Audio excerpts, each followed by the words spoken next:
पद्म दलर ओडिशारे सरकार गठन को जून 6 तारिख रे वर्षे पूरी 2 वर्ष चलिलानी।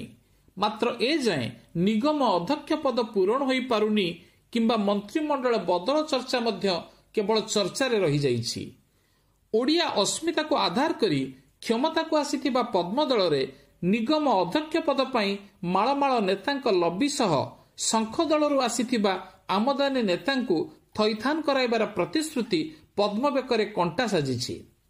सेहीपरि मंत्रिमंडल अदल बदल चर्चा भितरे संबलपुर विधायक होइथिबा वरिष्ठ नेता जयनारायण मिश्र, पुरी स्वर्गत लुलु महापात्र कन्या उपासना महापात्र एवं भुवनेश्वर पूर्वतन बिजु जनता दल सभापति बाबू सिंह एवं महाकालपड़ारू दुर्गा प्रसन्न नायकंक नाँ को नहीं भिन्न भिन्न गोष्ठी लबी थिबारु एकक निष्पत्ति रे पहुंची पारुनी दल। विशेष सूत्र प्रकाश दुर्गा प्रसन्न केन्द्रापड़ा एमपी बैजयंत पंडा लबी तो अन्यपटे उपासना एवं बाबू सिंह धर्मेन्द्र जीत।